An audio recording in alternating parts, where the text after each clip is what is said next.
E essa era a realidade de Timóteo. Seja por sua avó, seja por sua mãe, seja pelo próprio Paulo mais tarde, o fato é que Timóteo havia sido instruído desde a infância nas sagradas letras. E a ideia de inteirado aqui é que ele não foi apenas ensinado. A palavra inteirado grego significa que ele foi convencido. Paulo fala: Timóteo, você sabe qual é a verdade. Você foi convencido do que é a verdade. E você sabe que aquilo que você aprendeu pode tornar-te sábio para a salvação pela fé em Cristo Jesus. Essa palavra podem, no grego, é a palavra que deu origem à nossa palavra portuguesa dinamite. A ideia que Paulo traz para Timóteo: olha, Timóteo, essa palavra que você foi ensinado desde a infância é poderosa. Ela de fato tem poder para trazer a sabedoria que você necessita para a salvação pela fé em Cristo Jesus. Mesmo Paulo, a igreja de Romanos, a igreja de Roma, diz que a fé vem pela pregação, e a pregação pela palavra de Cristo. De fato, Paulo está instruindo o jovem pastor a não se esquecer, a permanecer, porque é através desta palavra que conhecemos o nosso Salvador. É através dela que verdadeiramente vislumbramos quem é Jesus. É por isso que nós também precisamos ensinar as Escrituras aos nossos filhos, desde a mais tenra idade. Existem crianças, temos crianças pequenas aqui, maiores, papai e mamãe, vovó, ou você que tem uma criança debaixo da sua tutela.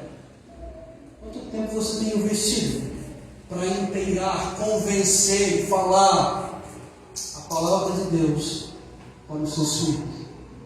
Para que quando ela chegar à idade mais velha, você apenas faça como Paulo: olha, você aprendeu desde a infância, você foi ensinado, então permaneça naquilo que você foi ensinado. O problema é que muitas vezes nem isso os pais fazem. Hoje a educação das crianças é completamente terceirizada. A escola, a galinha pintadinha, ao celular, a qualquer outra coisa, e os pais cada vez menos têm participação na educação dos filhos. Cada vez menos os pais são retirados ou saem da criação e da instrução dos filhos. Lá em Deuteronômio capítulo 6 nos diz que nós devemos inculcar as palavras da lei na cabeça dos nossos filhos. A ideia de abrir a mente, repetir incansavelmente, andando, ao se deitar, em qualquer momento vai comer, fala de novo. Deus deve ser amado sobre todas as coisas, com todo o nosso coração, com toda a nossa alma, com toda a nossa força. Se nós nos esquecemos e precisamos ser lembrados o tempo todo, quanto mais os nossos filhos. As crianças sempre foram admoestadas a prestar atenção à instrução do seu pai e não rejeitar o ensino de sua mãe. A criança que verdadeiramente abraçava o ensino de sua mãe, ela não passava vergonha. Infelizmente, muitos têm terceirizado. E se você, meu querido irmão, não ensinar as sagradas letras ao seu filho, que pode torná-lo sábio para a salvação, não reclame quando o seu filho chegar dizendo que ele concorda com a ideologia de gênero, ou com outras coisas terríveis, que menino pode ser menina, quando desde cedo nós temos a responsabilidade de instruir os nossos filhos. Os muçulmanos fazem isso muito bem. Pena que ensinando o que é errado. O fato é que quando nós trazemos os nossos filhos para o batismo, como bons reformados, crentes na teologia pactual, nós fazemos votos de orar com eles e por eles, de ler a Bíblia com eles e ensiná-los a ler, para que eles possam ler a própria palavra de Deus. O ensino dos nossos filhos deve estar centrado nas Escrituras. Você que tem filho ou que ainda os terá, não se esqueça disso. O nosso ensino para os filhos deve ser referente. Ele aprende a ler por quê? Para ler a Bíblia. Ele aprende sobre a criação por quê? Para entender que Deus é o Criador de tudo. A matemática é para quê? Para desfrutar de toda a criação de Deus, toda a sabedoria que verdadeiramente vem de Deus. Não se esqueça disso. E como é que a gente pode fazer? O doméstico, que era muito prezado pelos puritanos, tem sido cada vez mais esquecido nos dias de hoje. 10, 15 minutinhos. O Joel Bick fala que é preciso que o culto doméstico seja tenro, terno e celestial, simples e gostoso. Não é algo cansativo. Você lê a Bíblia, canta uma canção para a sua família, e isso vai trazer impactos significativos na sua casa. Na verdade, os puritanos faziam 2 cultos domésticos por dia, manhã e noite. A gente custa fazer um por semana. Diga a Ele constantemente qual é a única esperança, quem é o seu Salvador, quem é o Deus pactual que você acredita, o Deus de Israel. Querido papai e mamãe, assuma a sua responsabilidade e não deixe o seu filho entregue a Ele mesmo. Hoje as crianças estão inseridas num contexto que inverteu-se todas as coisas. São as crianças que mandam dentro de casa. São as crianças que ditam o que fazem, o que deve fazer, o que deve ser feito. Quer ver um grande exemplo? Para você saber e diagnosticar, eu tive que fazer isso. Se é você ou se são seus filhos que mandam, eles dormem onde você manda ou onde eles querem. Eles comem o que você manda ou o que eles querem. Eles assistem o que você filtra e cuida ou o que eles querem. A gente vai perdendo o controle dos nossos filhos e nem nos apercebemos. Cuidado, para que você possa, tal como Timóteo, pelo prazer de, na idade adulta, ver os seus filhos, como Timóteo foi um filho assim, e permaneceu, não se esqueceu das Sagradas Escrituras. Só a Escritura tão proferido é uma realidade que precisa ser vivenciada dentro de casa, não só fora. É somente a Escritura dentro da nossa família, em todos os aspectos. Não é só na igreja, não. É em toda a nossa vida, porque ela é sabedoria para salvação. Não se esqueça da Escritura. Ensine para os seus filhos, pois ela é sabedoria para a salvação. Eu preciso continuar. Em segundo lugar, porque não devemos nos esquecer da Escritura? Porque necessitamos permanecer neste livro extraordinário. Nós vimos que porque ela é sabedoria para a salvação, mas em segundo lugar ela também é o caminho para a perfeição. Não se esqueça da Escritura, pois ela é o caminho para a perfeição. Eu vou ler o versículo 16 e vocês o 17, por favor. Toda a Escritura é inspirada por Deus e útil para o ensino, para a repreensão, para a correção, para a educação na justiça. 17, vocês? A fim de que o homem de Deus seja perfeito e perfeitamente habilitado para toda boa obra. A fim de que o homem de Deus, guarde isso aí. Mas Paulo, aí no versículo 16, inicia falando sobre a origem da Escritura. Ela é inspirada por Deus. Aqui nós temos aquilo que nós chamamos de doutrina da inspiração, na qual nós temos a certeza de que o próprio Deus preservou do pecado todos os autores, Paulo, Moisés, Amós, Isaías e tantos outros, preservou-os do pecado, de forma que aquilo que eles falaram e foi redigido e está dentro do cânon, é a palavra do próprio Deus. Essa palavra inspiração, uma tradução mais literal, poderia ser um sopro. Toda a Escritura ela foi e é soprada, foi soprada por Deus. A ideia do grego é... E essa é a ideia de que Deus fez isso usando os seus servos durante tantos anos, mais de 40 autores, em mais de 2000 anos, a termos um livro extraordinário, na qual o próprio Deus é a fonte, o próprio Deus é o autor, e apesar dela ter sido escrita por homens humanos, ela é inspirada por Deus, e por isso ela é confiável, ela é inerrante, autoritativa, suficiente, eficaz.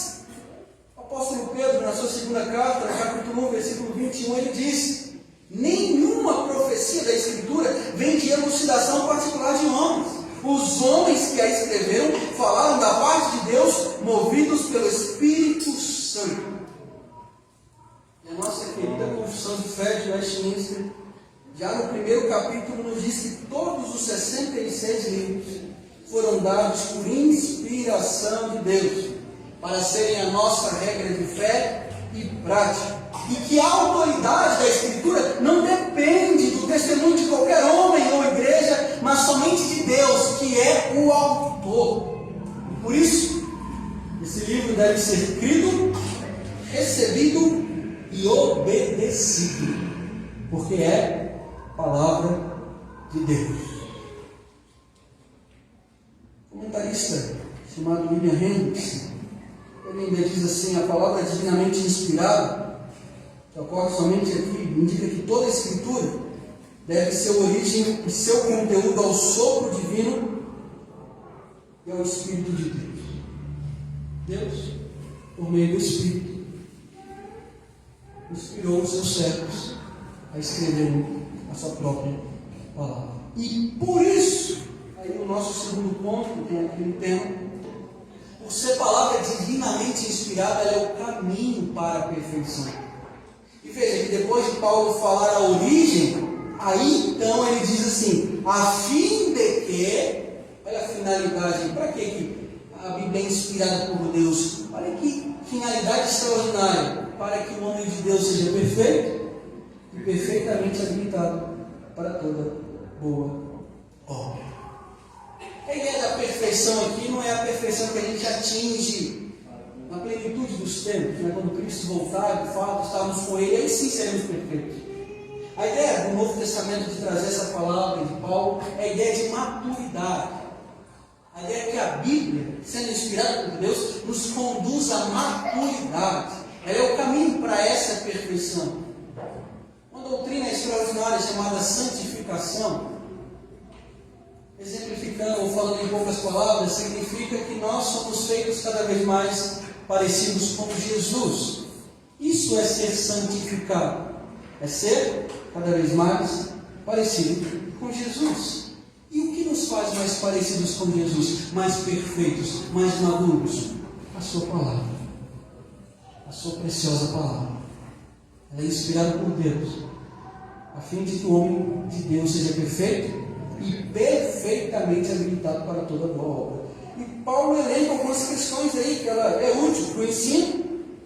O verdadeiro ensino que a gente precisa está aqui na palavra.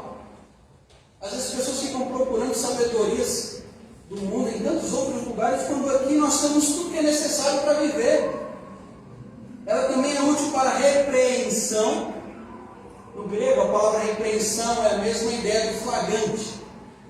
Imagine um supermercado, tudo apagado, e aí o ladrão está lá no caixa, de repente as luzes se acendem e tem uns 5 policiais em volta dele.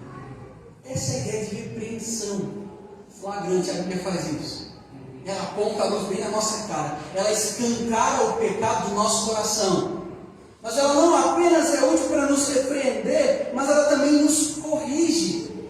Veja que ela não só mostra o nosso erro, mas ela também é útil para a correção. Ela conduz as nossas vidas no caminho em que devemos andar. A vereda certa, lâmpada para os meus pés é a tua palavra, e luz para os meus caminhos. Por último, ele diz que ela é útil também para a educação na justiça. Na Escritura a gente tem um perfeito exemplo do que é justiça, Cristo. E nós também Temos o perfeito exemplo do que é ser piedoso. Essa ideia de educação na justiça, ela é útil para nos tornar piedosos, para que sejamos de fato cada vez mais parecidos com Jesus. Não se esqueça da Escritura, ela é útil e nos faz cada vez mais perfeitos, maduros. Você tem sido transformado por este livro? Ele tem escancarado os seus pecados. O puritano Jonathan Edwards, ele dizia que a Bíblia precisava ser lida contra nós mesmos.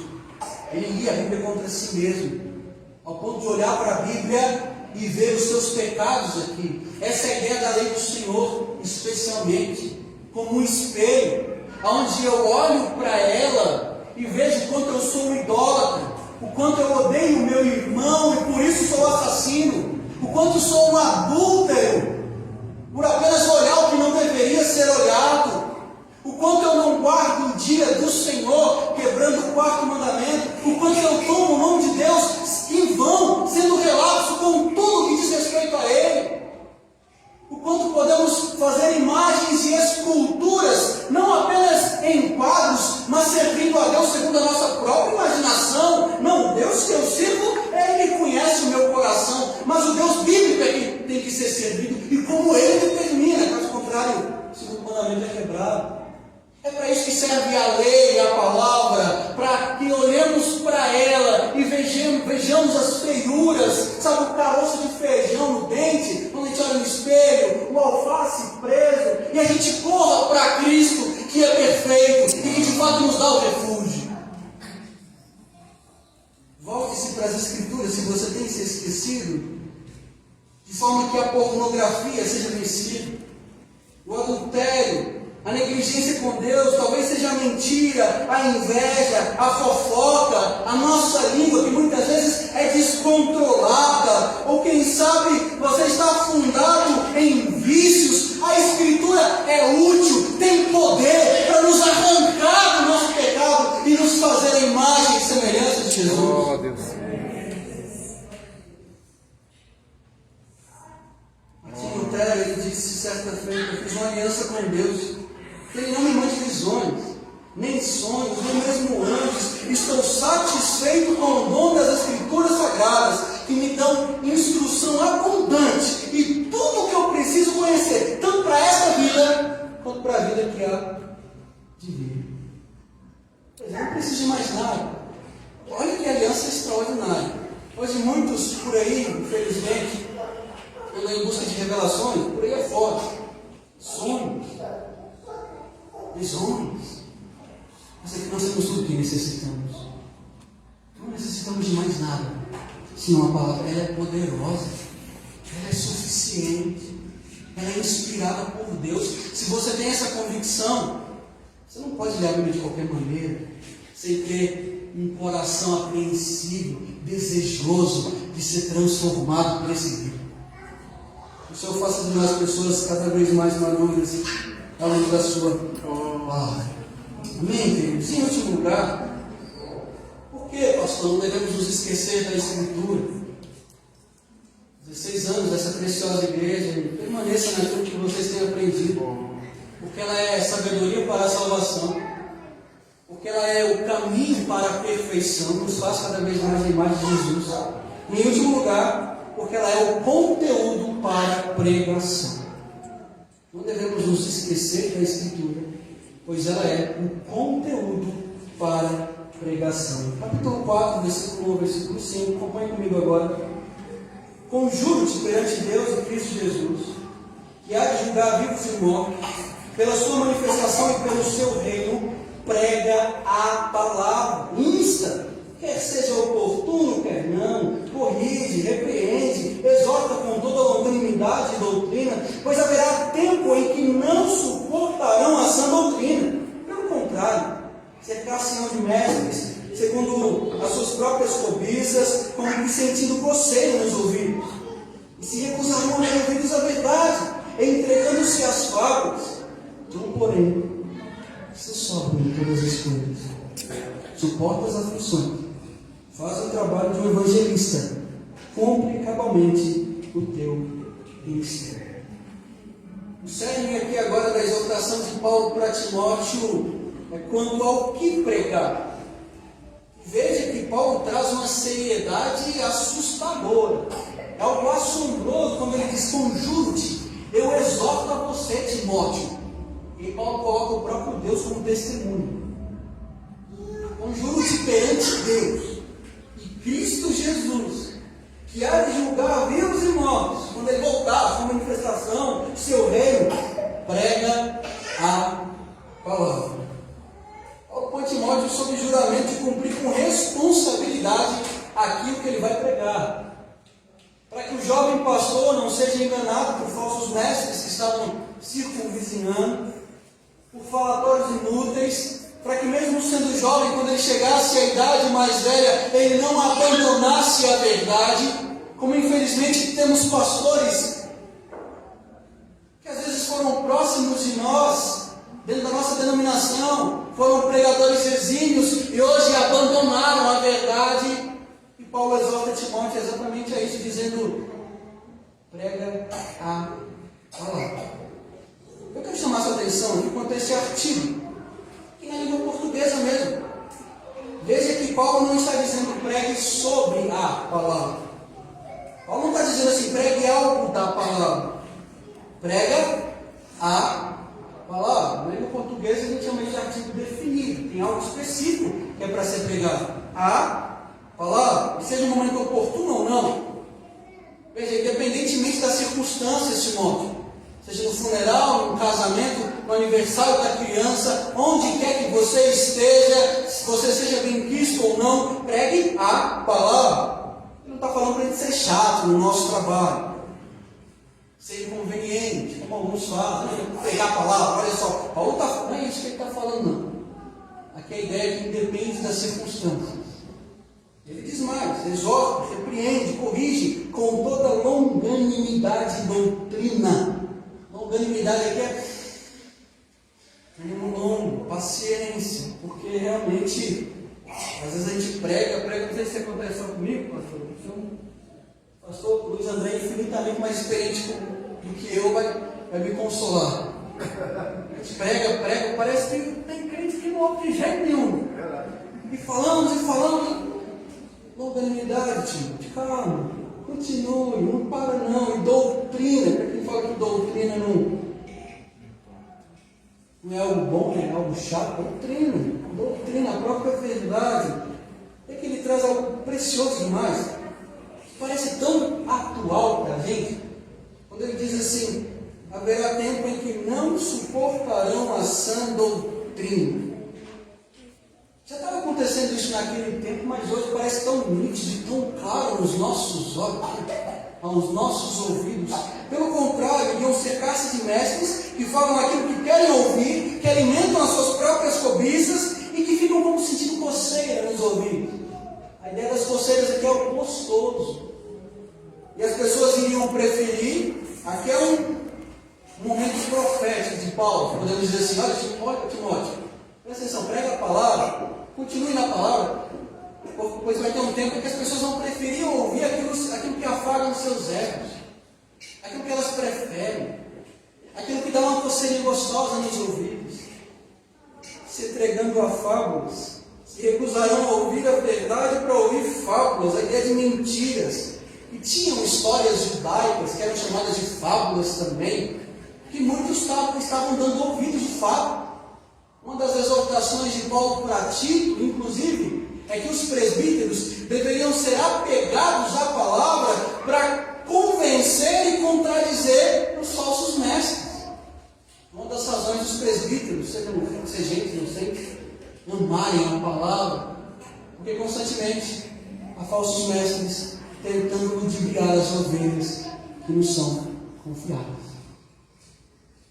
Mas você, Timóteo, seja só, Paulo diz, seja leve, atento à grande tarefa que você tem nas mãos, suporta as aflições, os dias maus, faz o trabalho de um evangelista, que é proclamar as boas novas, e cumpra rigorosamente o teu ministério. Não se deixe levar por esses que se esqueceram da Escritura, por esses que abandonaram a Escritura. Pregue a palavra. Queridos irmãos, você reformadores levaram muito a sério isso aqui. O sola escritura, de fato, foi uma verdade vivida enfaticamente. Para termos uma ideia, em 1538, João Calvino, reformador precioso, ele foi expulso de Genebra por desejar viver uma vida santa.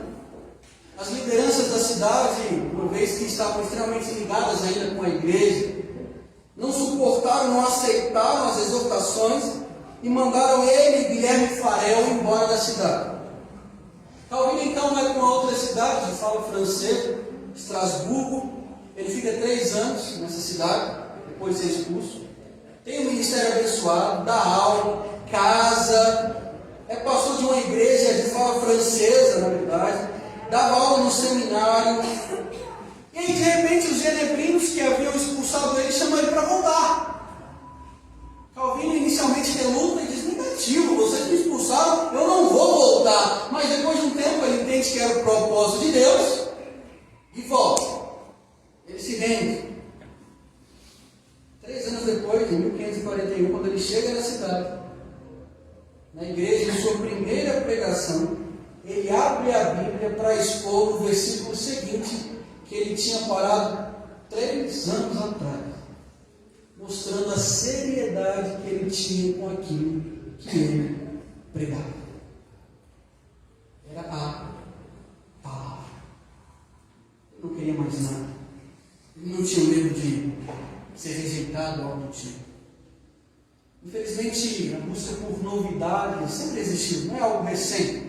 Desde os tempos de Paulo, desde os primeiros séculos, continua até hoje. A Igreja Católica Apostólica Romana, por exemplo, caminhou a passos largos para longe daquilo que era pregado, de forma que heresias foram sendo inseridas dentro da igreja, como cito algumas delas: 375 culto aos santos é instituído, 394 a missa, 431 o culto à Virgem Maria, uma vez que Maria nem mais virgem era, 500 o uso da roupa sacerdotal, 503 a doutrina do purgatório, 528 extrema unção, 606 um indivíduo chamado Bonifácio se declara o Papa Universal, depois salvação por obras, e por isso era necessária uma reforma, porque a palavra deixou de ser pregada, porque a verdade, a única verdade, deixou de ser anunciada.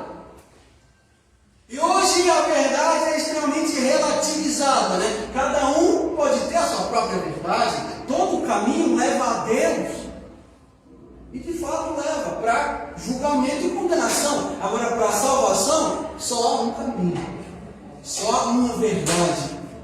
Na verdade, ele é o caminho, a verdade e a vida. O nome dele é Jesus.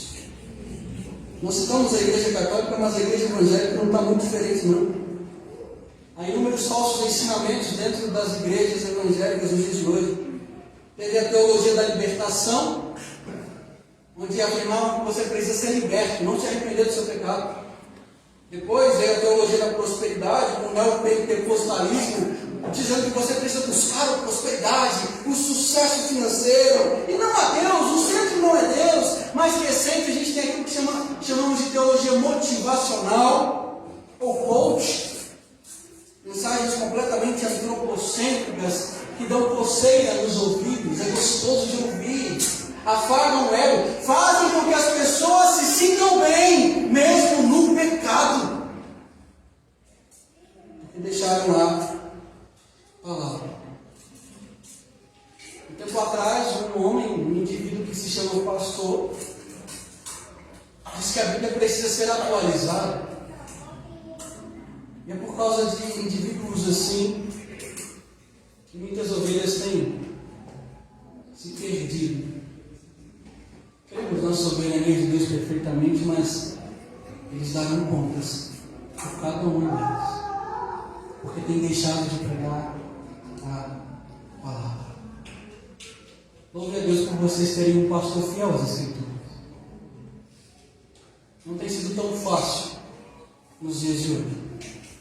Pastor que ama a palavra, que prega fielmente a palavra, que se debruça sobre a palavra, que se cansa em estudar a palavra, que não negocia seus princípios, valores, mas que fica firme na palavra.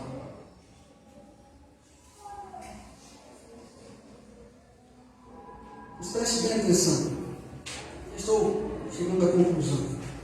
Você pode concordar com tudo isso que foi falado, que acabou de ser exposto, e ainda assim negligenciar e se esquecer da Escritura. Sabe como? Quando não praticamos a pregação que ouvimos. Domingo após domingo, a pregação é proclamada. Na segunda-feira, muitos sequer lembram o texto da mensagem. E dizem, só a Escritura. Não basta termos um adesivo dos 5 solas no nosso carro. Não basta falarmos que somos reformados, confessionários.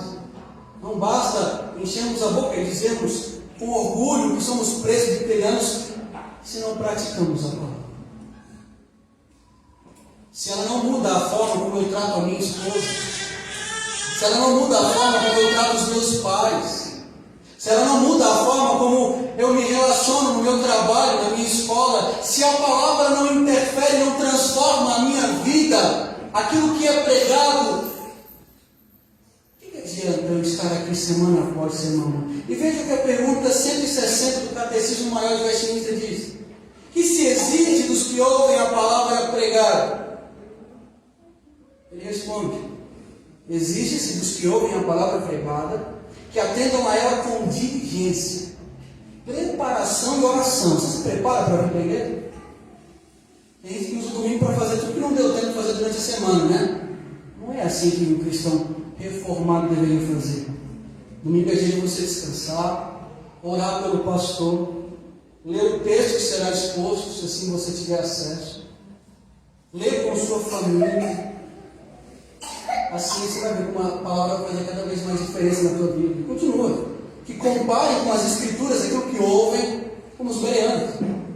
Que recebam a verdade com fé, amor, mansidão e prontidão de espírito, como a palavra de Deus. Que meditem nela e conversem a seu respeito uns com os outros. Veja, ainda que te alegre o Flamengo ter perdido. Não vai falar disso depois, não. Vai conversar sobre a pregação no domingo à noite. Vai falar sobre aquilo que confrontou você ou que te consolou. Que escondam nos seus corações e produzam os devidos frutos em suas vidas. Que o Senhor nos faça pessoas que não se esquecem da palavra, mas que amem essa palavra. Termino com uma história preciosa contada por um puritano chamado Thomas Goggins. Ele cita certa feita um pastor, Rogers, que estava pregando no interior sobre a palavra. De repente ele sentiu a igreja indiferente com a pregação. Ele falou: a igreja não está nem aí para a Bíblia. No momento da pregação ele viu que a igreja não estudava a Bíblia, ele percebeu que a igreja não ensinava a Bíblia para os filhos, ele percebeu que a igreja não tinha nenhum carinho ou apreço pela Bíblia. Então no seu sermão, no meio do sermão, o puritano disse que aquele pastor passa a representar o próprio Deus. E de repente ele se coloca como se fosse o próprio Deus dizendo: eis que vos dei a minha Bíblia, o que tendes feito com ela? Não a tendes lido, não a tendes guardado em vosso coração, não ensinaste a minha palavra a vossos filhos, tendes deixado ela guardada em vossas gavetas, aberta na sala, mas se esqueceram da minha Bíblia. Eis o que farei: tirarei de vós o meu livro e a darei a outro povo que zele por ele. Enquanto ele pregava, falava isso, a igreja começa a chorar e ele muda o discurso e passa a representar o próprio povo, suplicando a Deus, dizendo: não, Senhor, por amor do teu nome, não nos retire a tua Bíblia, tire de nós as nossas casas, tire de nós as nossas lavouras, tire os nossos animais, tire a nossa saúde, tire até os nossos filhos, mas não tire a tua palavra. O povo quebrantado chorava copiosamente. Quer ver você esquecido da palavra? E nessa semana ele volta a falar como sendo o próprio Deus e diz: eis que terei misericórdia de vós por um tempo mais. Deixarei a Bíblia em vosso meio, para que a amem, a estudem e ensinem ela a vossos filhos, e para que abençoe a vossa família. A deixarei para sempre. Isso aconteceu na Inglaterra, o país conhecido como o país de um livro em determinado período da história. O livro era a Bíblia. País dos puritanos, país de Spurgeon, tantos outros pregadores como Jonathan Edwards, Charles Spurgeon, Whitefield. Se perdeu. Igrejas hoje lá são boates, museus, porque Deus tem tirado o nível daquele povo. Qual a importância você tem dado para a Bíblia? Cristo é a própria palavra encarnada. Por causa dele nós temos acesso, compreensão através do seu Espírito a esse livro precioso. Cristo é o exemplo perfeito de alguém que ouviu a palavra de Deus e obedeceu. Afinal, ele é o Logos, o Verbo encarnado.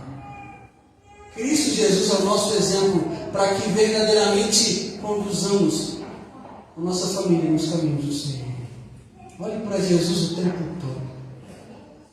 Ele é a referência para mim e para você. Ele é a sabedoria para a salvação. Ele é a própria salvação. Ele é o caminho para a perfeição.